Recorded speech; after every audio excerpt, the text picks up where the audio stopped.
안녕하세요 여러분. 오늘은 동아시아사 18번째 시간으로 몽골 제국의 침략과 주변국들의 대응에 대해서 알아보도록 하겠습니다. 사실 몽골 제국은 세계 역사상 전례가 없을 정도로 막강한 힘을 자랑하며 주변국들을 압박했는데요. 여기에 대해서 한반도의 고려, 일본, 베트남 등은 자신들의 국가를 지키겠다는 의식을 가지고 몽골의 침략에 적극적으로 대항했습니다. 오늘은 몽골에 대한 주변국들의 저항은 어떤 식으로 전개되었는지 살펴보고 그 결과와 영향에 대해서도 알아보겠습니다. 먼저 고려입니다. 당시 고려는 최씨 무신 정권이 권력을 잡고 있었는데요. 최씨 무신 정권은 몽골의 무리한 곡물 요구도 부담이었지만 자칫 고려가 몽골의 속국이 될 경우 자신들이 권력을 잃을까봐 더 걱정이었습니다. 이에 최씨 무신 정권은 수도를 강화도로 옮기고 몽골에 항쟁을 하게 됩니다. 당시 수도를 강화도로 옮긴 이유는 몽골이 육지에서와 달리 바다에서는 약했기 때문입니다. 물론 그 덕분에 고려 조정은 다시 개경으로 환도할 때까지 몽골의 침략 없이 버틸 수 있었습니다. 하지만 나머지 내륙 지역은 30년간 몽골의 침입에 시달리면서 많은 인적 문화재 손실을 겪게 됩니다. 상황이 자꾸 이렇게 되고 국토가 엉망이 되다 보니 고려 조정 내에서도 점차 몽골에 항복하고 국가를 보전하자는 강화파가 우세해지게 됩니다. 이에 고려 조정에서는 당시 왕세자이던 원종을 강화를 맺기 위해 몽골 제국으로 보내게 되는데요. 한편 당시 몽골 제국은 몽케칸 사망 후 쿠빌라이와 아락부케 간의 왕권 다툼이 한창인 상황이었습니다. 이때 원종은 누구를 찾아갈까 저울질하다가 상대적으로 밀리고 있었던 쿠빌라이를 찾아가게 됩니다. 쿠빌라이는 이때 당 태종도 정복하지 못한 고려의 왕세자가 나를 찾아온 것은 하늘의 뜻이다 라고 몹시 기뻐했다고 합니다. 이후 쿠빌라이가 아락부케를 밀어내고 몽골 제국의 칸이자 원의 초대 황제가 되는데 쿠빌라이는 당시 원종이 자신을 선택한 것에 대한 보답으로 고려의 국가 존속을 약속하고 불계 토풍이라 해서 함부로 고려의 풍습이나 관습을 바꾸지 못하게 합니다. 이렇게 원종은 원과 강화를 맺게 되는데 성공하게 되자 원이라는 든든한 배후 세력을 얻게 되었고 결국 1270년 무신 정권을 붕괴시키고 개경으로 환도까지 하게 됩니다. 100년간에 걸쳐오던 무신 정권이 붕괴되자 무신 정권의 군사 기반이던 삼별초는 이에 반발하게 됩니다. 그들은 몽골에 대해서 끝까지 항전을 주장하며 진도, 제주도로 거처를 옮겨가며 끝까지 항전하게 됩니다.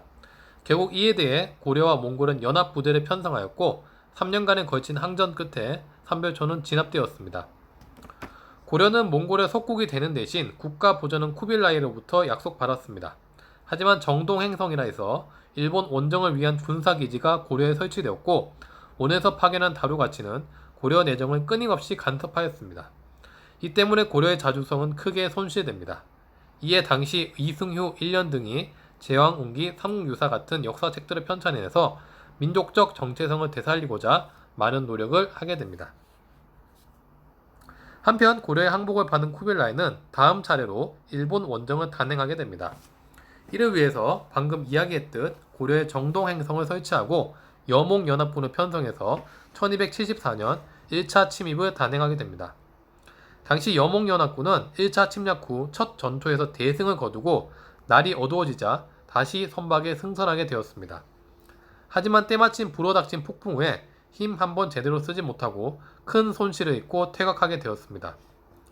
이후 남송을 정복한 쿠빌라이는 2차 침략에는 남송의 군 부대까지 합류시켜서 다시 일본을 치게 합니다. 하지만 이때도 갑자기 불어닥친 대폭풍으로 일본과 제도에 대한 싸움을 한 번 하지 못하고 퇴각해야만 했습니다. 이렇게 일본은 때마침 불어닥친 태풍으로 여몽연합군의 침략을 막아낼 수 있었습니다. 이에 일본에서는 자신들을 지켜준 태풍을 신풍, 일본 말로는 가미카제라고 불렀고 일본인들은 자신들의 국가를 신이 지켜주는 나라라고 생각해서 신국이라고 높이 불렀습니다. 물론 이 1, 2차 원의 침략에 맞서 일본 무사들의 농공 행사는 놓고 가마쿠라 막부는 소극적으로 일관해서 나중에 가마쿠라 막부의 붕괴 원인이 되기도 합니다. 마지막으로 베트남을 보겠습니다. 당시 베트남은 쩐 왕조가 통치 중이었는데 쩐 왕조는 쿠빌라이의 복송 요구를 거절해서 세 차례나 침입을 받게 됩니다.